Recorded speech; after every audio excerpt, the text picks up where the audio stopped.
बेटी को ईश्वर का दिया गया सबसे सुंदर उपहार बताया जाता है। वैष्णो देवी से सुदूर कामाख्या देवी मंदिर तक देवियों के सैकड़ों मंदिर भारत की संस्कृति और समाज से जुड़े माने जाते हैं।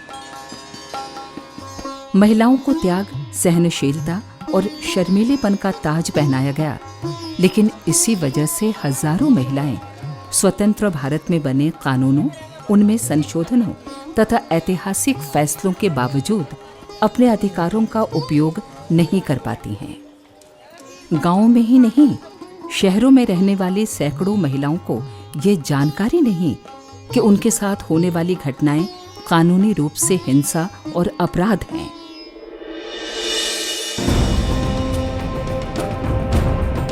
न्याय के मंदिर भारतीय अदालतों और कानून की लक्ष्मण रेखाएं तय करने वाली संसद ने महिलाओं के पारिवारिक सामाजिक संरक्षण के लिए कई महत्वपूर्ण फैसले किए हैं। घरेलू हिंसा हो अथवा दहेज के लिए अत्याचार, पिता तथा पति की संपत्ति में समान अधिकार की बात हो अथवा कार्यक्षेत्र में छेड़छाड़ अथवा यौन उत्पीड़न की घटना हो या निरीह मासूम के साथ बलात्कार का अपराध हो, समय समय पर हुए महत्वपूर्ण कानूनी फैसलों में महिलाओं को बड़े अधिकार तथा दोषियों को कड़ी सजा देने का प्रावधान किया गया है। 1950 के बाद से कई ऐसे लैंडमार्क जजमेंट्स आए जिसमें कि जुडिशरी ने लॉ को ऐसा इंटरप्रेट किया कि वो महिला अधिकार या महिला सुरक्षा को और सुदृढ़ करने की दिशा में उसने कानून को बनाया। और आर्टिकल 141 में सुप्रीम कोर्ट जो भी अपना जजमेंट देती है वो पूरे देश में सर्वमान्य कानून की तरह उसकी अहमियत होती है, और इसलिए जुडिशरी का बहुत अहम रोल रहा है। आज की डेट में एक बार तलवार लटक जाए ऊपर, अगर आपको नजर आए कि तलवार लटकी हुई है, तो उससे ये बड़ा बेनिफिट होता है कि आदमी 10 बार सोचता है कि मैं ये काम करूं या नहीं करूं। तो मैं समझता हूं कि इन कानून की वजह से बड़ा बड़ा चेंज आया है जिसमें विमेन को काफ़ी बेनिफिट मिला है। महानगरों से सुदूर गांवों तक मासूम बच्चियों, युवतियों और प्रौढ़ महिलाओं के साथ बलात्कार की घटनाएं देखने सुनने को मिलती रही हैं। समाज के इस भयावह कलंक को रोकने तथा यौन उत्पीड़न के दोषी अपराधियों को कड़ी सजा देने के लिए भारतीय कानूनों में व्यापक बदलाव हुए हैं। महिलाओं के साथ अत्याचार के जघन्य अपराध के लिए आजीवन कारावास तथा मृत्यु दंड तक के फैसले अदालतों ने दिए हैं। अब निर्भया के मामले में देखिए या जो रेप का केस हुआ बम्बई के मामले में देखिए कि सबको फांसी की सजा हुई है। तो अपराध करोगे तो कानून कड़ा है, कानून के शिकंजे में आप फंसेंगे। फैसले बहुत सारे ऐसे आए हैं जो महिलाओं के हक में आए हैं। महिलाओं के साथ यौन उत्पीड़न के मामले घर, गांव, मोहल्ले में हों या कार्यक्षेत्र में कानूनी रूप से अपराध की श्रेणी में माने गए हैं। विशाखा के केस में sexual harassment at work place का एक सेलिब्रेटेड जजमेंट जो कि पूरे विश्व में एक एग्जाम्पल बना, और उसके रहते ये ठीक है कि कहीं ना कहीं हमारी संसद ने, हमारे पॉलिटी ने उसके अंदर डिले किया। हम समझते हैं कि ये अमेंडमेंट्स जो अब आए पिछले 2-3 साल पहले सेक्सुअल हैरेसमेंट के रहते जो कानून बना, वो कानून बहुत पहले बन जाना चाहिए था। विशाखा के बाद तुरंत बन जाना चाहिए था। उसके बाद हम करीब 1.5 दशक तक हम लोग ये बातें करते रहे कि आखिरकार विशाखा के होने के बावजूद ऐसा कानून सरकार बनाने को तैयार क्यों नहीं है। पहली बार है कि सुप्रीम कोर्ट ने एक बहुत रेवोल्यूशनरी तरीके से ऐसी गाइडलाइंस बनाई कि कानून तो बनेगा, लेकिन कानून जब तक नहीं बनता, कानून बनने में समय भी लगता है। आप कुछ भी कर लें, डायरेक्शन भी हो, उस समय भी सरकार को बनाने के लिए समय चाहिए। तो कोर्ट ने गाइडलाइंस पूरी इस प्रकार से बनाई कि अगर ऐसी घटना होती है तो एम्प्लॉयर को क्या करना चाहिए, जहाँ महिला काम करती है वहाँ पे ऑफिस में क्या होना चाहिए, क्या गाइडलाइंस होनी चाहिए, क्या रूल्स होने चाहिए, किस प्रकार से कमिटीज़ होनी चाहिए, महिला क्या कर सकती है। महिला वहाँ से चली जाए, अगर उसको मान लीजिए जहाँ उत्पीड़ना होती है तो महिला कंप्लेन करती थी तो उसी का ट्रांसफ़र हो जाता था। तो महिला किस प्रकार से जिसने उसके ऊपर जुल्म ढाया है उसको ट्रांसफ़र करा सकती है, अपने आप को वहाँ पे बचा सकती है, ताकि वो चला गया तो अपने आप में एक हो जाता है। जहाँ महिला की उत्पीड़ना होती है उसके पास, और ख़ास करके पब्लिक वाली, ये नहीं कि घर में हुई, बाहर हुई, वो किस प्रकार से अपने आप को बचाए किस प्रकार से सिस्टम के अंदर जाए, किस प्रकार वो पुलिस के आगे जाए। तभी निर्भया कांड के बाद जो एक बहुत चीज़ पड़ती है कि क्यों पुलिस FIR रजिस्टर नहीं करती। They are also not ready to hear you. The first thing is that who are you? Once you go to police station also, their first question will be who are you? Just to like place you in that hierarchy where you are placed and whether we should take this woman seriously or not. Legal law is very necessary, but all those those who are implementing it, those who are providers of this system, they also have to be sensitive and sensible. Otherwise all these laws are meaningless.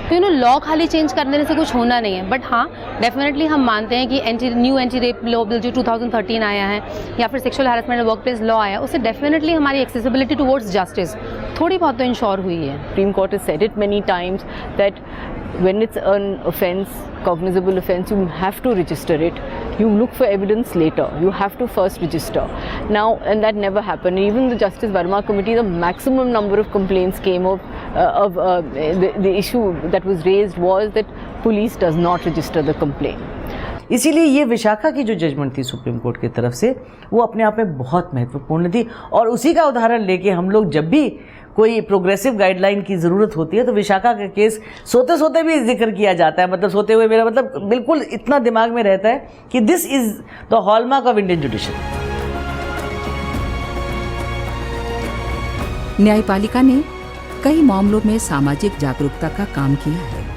न्यायपालिका की सक्रियता से दहेज उत्पीड़न की वारदातों में काफी कुछ अंकुश लगा है। दहेज इतना बड़ा दानव था कि हर रोज़ हम देखते थे, अखबार उठाते थे तो बहुएं जो थीं वो स्टोव अपने आप जैसे फटने लगे थे और बहुएं जलने लगी थीं। तो दहेज को अपराध मानते हुए जिस तरह से कानून में लाया गया वो बहुत ज़रूरी कदम था।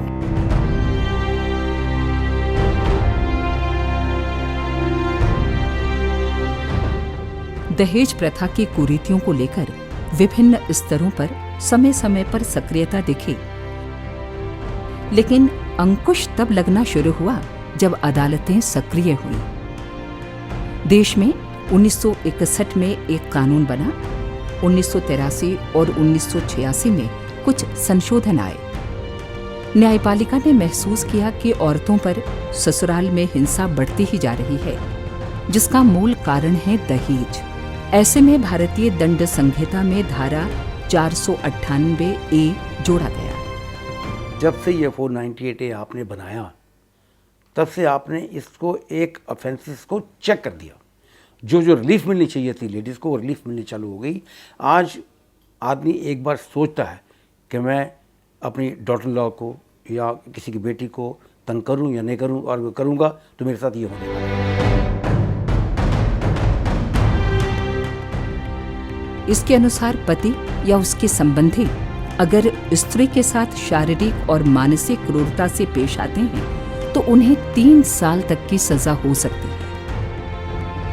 इसी तरह धारा 304B जोड़ी गई, जिसके तहत आरोपी को अधिकतम 7 साल या आजीवन कारावास की सजा का प्रावधान है। पहला जो ब्राइड बर्निंग केस हुआ शालिनी मल्होत्रा वाला, वो केस हमारे हाथ से हुआ, मैं बता रहा हूँ, उस हमारे से ज़माने का हुआ। और वो देखिए उसमें मदर लॉ को और लड़के को लाइफ इम्प्रिजनमेंट हुई। हाई कोर्ट ने आके छोड़ा और सुप्रीम कोर्ट ने आके रेस्टोर किया। तो ये उससे ये इम्पैक्ट हुआ कि कम से कम ब्राइड बर्निंग का केसेस थोड़े से कम होने शुरू हो गए, नहीं तो बहुत ज़्यादा होते थे किस ज़माने में। तो मैं समझता हूँ कि काफ़ी प्रोटेक्शन वुमेन को हुई है। जो कानूनी तौर से जो बच जाया करते थे, अब बर्डन ऑफ प्रूफ उनके ऊपर है, सख्त हो गए।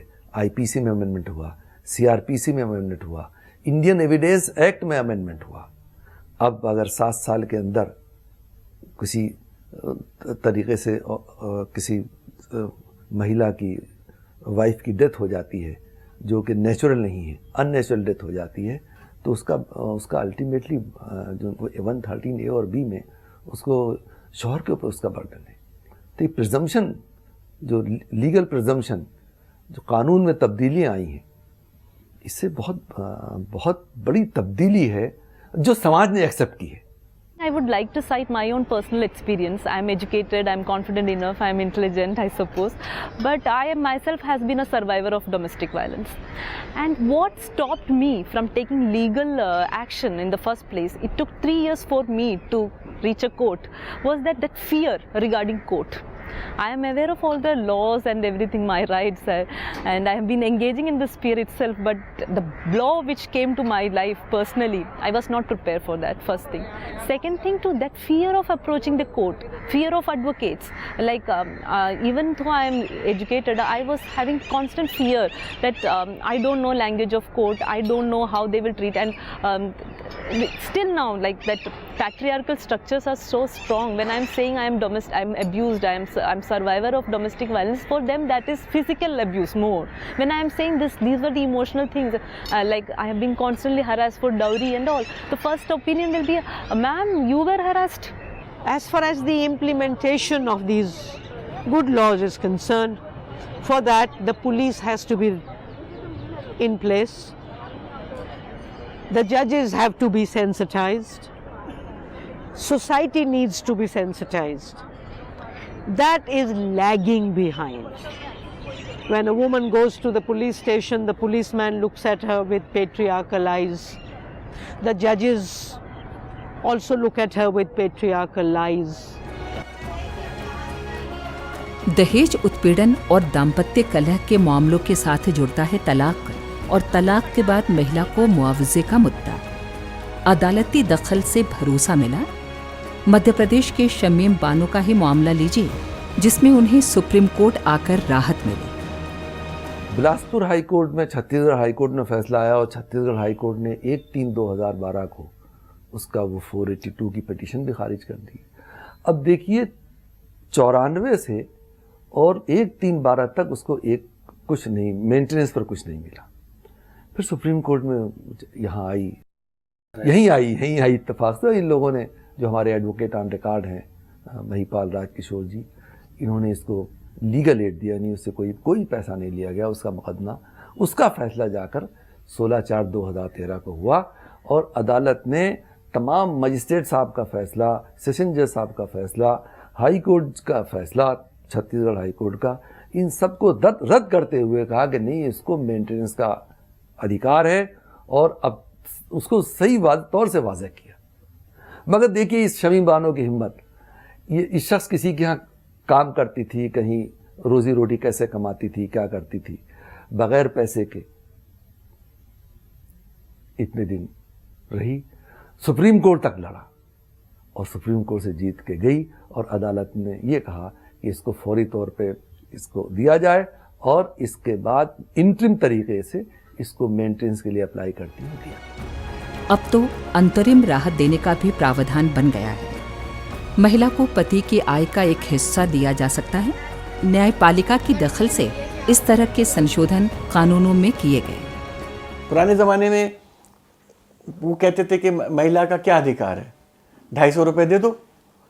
अब आज कोर्ट कहती नहीं, वो तुम्हारे साथ रहती थी, तुम्हारी अर्धांगिनी थी, उनको उसी स्तर पे आपको रखना पड़ेगा जिस स्तर पे जब वो जाती हैं आपसे छोड़ के, आपसे अलग जाती है, जिस स्तर पे आप उसको आपके साथ रहती थी।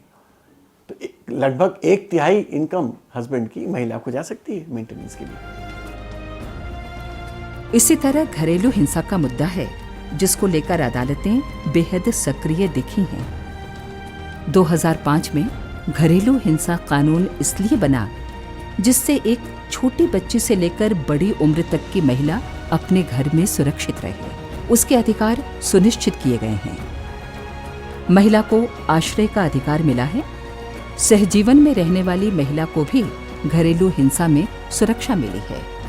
30 दिन में फैसले का प्रावधान है। घरेलू हिंसा कानून के में तो आप सिर्फ सीधा मजिस्ट्रेट के पास चले जा सकती हैं। वहाँ जा कर के आप एक अपना पूरा जो भी हिंसा हुई उसके बारे में लिख करके मजिस्ट्रेट को दे दीजिए, और फिर वो 30 दिन के अंदर फैसला होना चाहिए। 60 दिन के अंदर तय किया जाता है। तो अगर 30 दिन 60 दिन के अंदर आपको प्रोटेक्शन मिल गया, उसके अलावा एलिमनी मेंटेनेंस मिल जाती है, और फिर जो आप एग्रेसर है वो उसको ये कहा जाता है कि आप बाहर जाइए। पहले क्या होता था, औरत को बाहर निकाल देते थे। अब यह है कि नहीं, औरत को उस घर में रहने का हक है। राइट टू रेजिडेंस उसका रिस्टोर किया गया है, क्योंकि पत्नी को बच्चों के साथ घर से निकाल देना एक आम बात है। और ये बात कानून में आई और इस बात के परिवर्तन से, कानून के बदल जाने के बाद अब कम से कम राइट टू रेजिडेंस है। आप वहीं पर जो भी कमरा है, कोठरी है, जो भी है, आपको वहीं रहने का हक रहेगा और इस हक को कोर्ट रिस्टोर करेगा। वायलेशन करने पर पुलिस आएगी। एक गांव में डोमेस्टिक वायलेंस के एक्ट के बारे में अवेयरनेस की कैंपेन किया था पुरुषों के साथ। तो उसके सामने एक सिंगल वुमेन रहती थी, तो उसके साथ उसके देवर वगैरह वो सभी वायलेंस करते थे। तो वो किसको पता, ये उसे पता नहीं था। तो ये जो बंदा था सामने वाला ग्रुप मेंबर, तो उसे ये अवेयरनेस के बारे में उसे पता चल गया था कि डोमेस्टिक वायलेंस एक्ट क्या है और वो वायलेंस से कैसे बच सकती है। तो उसने उसे वो किताब दी छोटी सी 1-2 पन्नों की, और उसको कहा कि आप पुलिस स्टेशन में जाके आप कंप्लेंट लिखवा सकते हैं इस एक्ट के तहत। तो आपको जो कुछ भी वायलेंस हो रहा है वो रुक जाएगा और आपको अपने प्रॉपर्टी में राइट्स मिल जाएंगे जो आपके पति की प्रॉपर्टी है। तो उसने वो किताब, छोटी सी किताब पढ़ी और पुलिस स्टेशन में जाके कंप्लेंट लिखवाई। आज वो महिलाओं को खुद का राइट्स भी मिल गया और वो वायलेंस फ्री लाइफ भी जीने लगी है। कानून में बदलाव आने से या कानून बन जाने से एक आत्मविश्वास जरूर मिला है औरतों को खास तौर से, और इसके अलावा लड़कियों को भी थोड़ा सा लगता है कि हम अब अगर अपनी किसी हिंसा के बारे में अगर शिकायत करते हैं तो शायद कहीं ना कहीं घंटी बजेगी। ये जो जेंडर बायस है, फिर महिलाओं को शोषण करते थे तो डोमेस्टिक वायलेंस एक्ट लाए हम लोग। अब कोई भी किसी भी रूप में अगर आप किसी महिला को क्या उसके साथ रहे हैं तो उसको आपको मेंटेनेंस देना पड़ेगा, चाहे वो शादी करे या नहीं करे। तो ये कितना बड़ा क्रांतिकारी कदम है सुरक्षा की दृष्टि से कि एक्सप्लॉयटेशन नहीं होना चाहिए। महिला सुरक्षा का एक और आयाम जुड़ता है पैतृक संपत्ति में बेटा बेटी को बराबर हिस्सा देने के प्रावधान से। 2005 में हिंदू उत्तराधिकार अधिनियम 1956 में संशोधन लाकर क्रांतिकारी बदलाव किए गए। संशोधित धारा 6 कहती है कि पैतृक संपत्ति में बेटी को भी बराबरी का अधिकार होगा। बेटी के कर्तव्य भी परिवार के प्रति वही होंगे जो एक बेटे के होते हैं।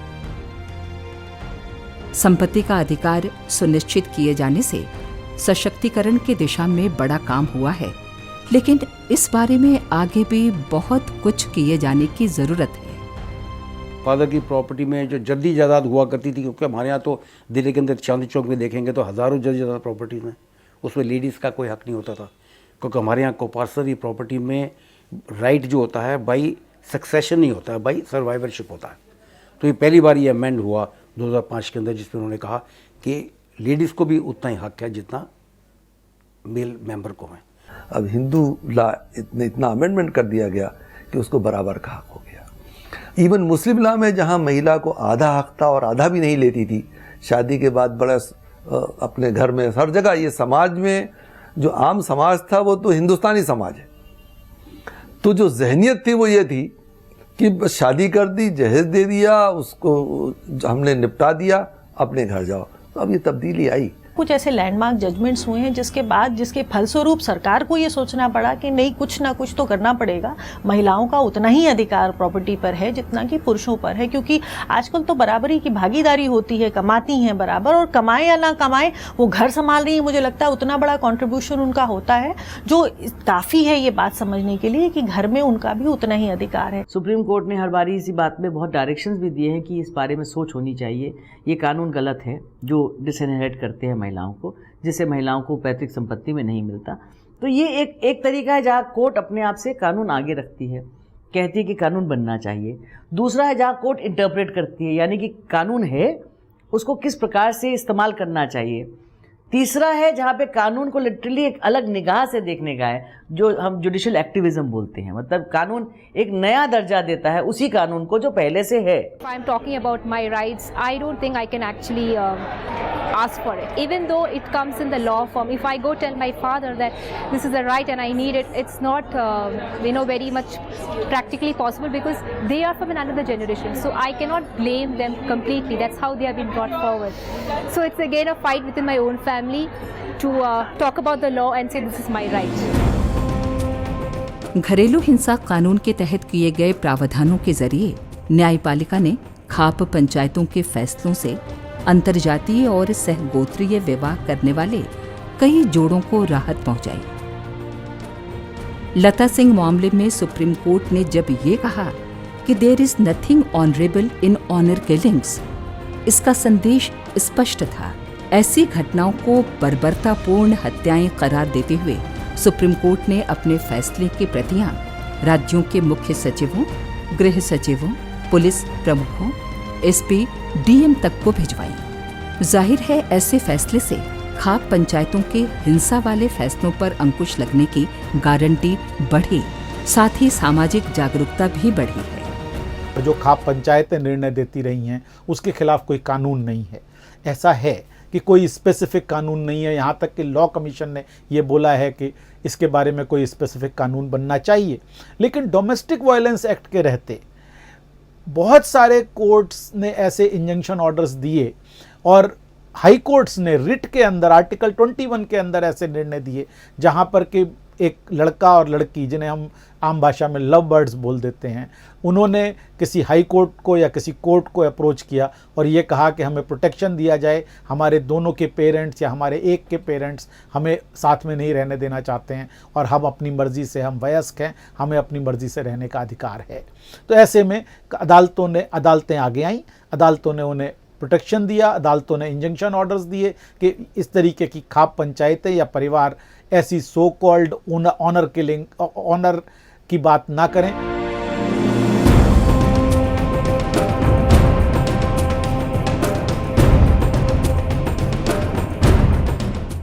एसिड हमलों के कई मामलों में सुप्रीम कोर्ट और हाई कोर्ट के फैसलों ने नजीर गढ़ी। 2006 के लक्ष्मी बनाम भारत सरकार मामले में सुप्रीम कोर्ट ने एसिड बेचने के नियम तय किए। इलाहाबाद हाई कोर्ट ने 2014 की एक जनहित याचिका में एसिड हमले की पीड़िता को तुरंत राहत देते हुए सरकार को इलाज का पूरा खर्चा उठाने का निर्देश दिया। चंडीगढ़ हाई कोर्ट में 2009 का शाहीन बनाम हरियाणा सरकार और अन्य का मामला भी बेहद चर्चित रहा। एसिड की सेल पे रोक लगाना, एसिड विक्टिम्स को कॉम्पनसेशन दिलवाना, उनकी सुरक्षा प्रदान करना, उनको गवाही देने के लिए असिस्ट करना, इन सब चीज़ों के लिए हमारी कचहरी कोर्ट सामने आई हैं। हाई कोर्ट्स, लोअर कोर्ट्स, सब ने across the country I suppose, सब ने उसके अंदर विक्टिम्स के साथ खड़े हुए हैं। इन सामाजिक मुद्दों के साथ ही विधायिका में महिलाओं की भागीदारी का सवाल अरसे से चर्चा में रहा है। पंचायत स्तर पर कहीं 33% और कहीं 50% आरक्षण है, लेकिन संसद और विधानसभाओं में ये मामला लटका हुआ है। नागालैंड की नगरपालिकाओं में न्यायपालिका की दखल पर महिलाओं की 33% भागीदारी तय हो सकी।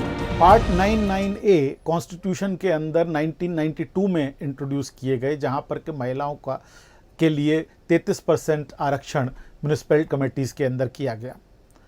20 साल तक इस प्रावधान के आने के बावजूद नागालैंड में म्यूनिसिपल कमेटीज़ के अंदर औरतों को आरक्षण नहीं दिया गया। ऐसे में हाई कोर्ट आगे आई और 2011 में हाई कोर्ट ने डायरेक्शन दिया और उस डायरेक्शन के रहते सरकार ने म्यूनिसिपल कॉर्पोरेशन एक्ट अमेंड किया नागालैंड का और महिलाओं को आरक्षण प्रोवाइड किया। Equality for women and women empowerment जो सरकार का भी दे रहा, उसको कोर्ट ने अपने डिसीजन मेकिंग प्रोसेस से बहुत आगे बढ़ाया है। न्यायपालिका की दखल से सामाजिक जागरूकता बढ़ी तो कई कुरीतियां अब खत्म हो चली हैं। मसलन सती प्रथा को ही लीजिए। देवराला में जब सती कांड हुआ था तब क्या स्थिति थी, और अब जबकि अदालती दखल के साथ ही सामाजिक चेतना बढ़ी है तो कैसा बदलाव आया है? सती वाले में भी हम आपको बता दें, उस समय भी सती का कानून इतना कड़ा नहीं था और उसमें पूरी कॉग्निजेंस मजिस्ट्रेट नहीं ले सकता था, सुओ मोटो एक्शन का प्रावधान नहीं था। तो हम लोग देवराला गए, हमें याद है प्रमिला जी के साथ हम लोग थे जीप में और हम लोग सब वहाँ पहुँच गए जहाँ ये सारा हो रहा था। लोग पत्थर मारने लगे हम लोग की गाड़ियों जीप के ऊपर। वो स्थिति थी, उसमें प्रोटेस्ट हुआ था उस समय। और आज आप देखिए सती प्रथा का कहीं कोई नाम देश के अंदर नहीं है, खत्म हो गया। आज हम बड़े आसानी से ये बात कह सकते हैं कि हमारे देश में कोई सती नहीं होती है और हमारा समाज इस बात के लिए तैयार है कि कोई इस प्रकार की घटना हमारे देश में ना हो। We need to accept that today the Indian Constitution should be the main granth, the main religious book which society follows. And any other religion which contradicts my granth, the Samvidhan should get precedence. And I say whatever work we are doing to implement the Indian Constitution. बहुत सारे educated लोग हैं, बहुत सारे बच्चे हैं जो हमारे ग्रेजुएट हैं, पोस्ट ग्रेजुएट हैं, but still they are not aware about the law in the way they should have been. हम समाज को क्यों नहीं एजुकेट कर रहे हैं कि ये अपराध है, ये गलत है, ये अगर होगा तो ये व्यवस्थाएं हैं जो आपको बचाएंगी और ये व्यवस्थाएं हैं जो आपको जेल के पीछे पहुंचाएंगी। तो समाज में भय व्याप्त हो। और फिर वही बात कहूँगी कि पुलिस का भय एक सभ्य समाज में समाज को नहीं होना चाहिए, अपराधियों को होना चाहिए। अभी बिल्कुल उसका उल्टा है, क्योंकि जो हमारी पुलिस है वो ब्रिटिश के समय की है। पुलिस रिफॉर्म्स की ज़रूरत है, पॉलिसी लेवल पे, हर लेवल पे। जब तक हम पुलिस रिफॉर्म्स की बात नहीं करेंगे, एजुकेशन सिस्टम के रिवैम्पिंग की बात नहीं करेंगे, सिलेबस रिवैम्प की बात नहीं करेंगे, जब तक मुझे नहीं लगता कि बहुत ज़्यादा बदलाव आने वाला है। जरूरत इस बात की है कि जिम्मेदारी के साथ अधिकारों की जानकारी स्कूली स्तर से ही दी जाए। हर स्तर पर सुधार हो, तभी न्यायपालिका के ऐतिहासिक फैसलों का, विभिन्न मामलों में दखल का समाज पर पुख्ता असर होगा।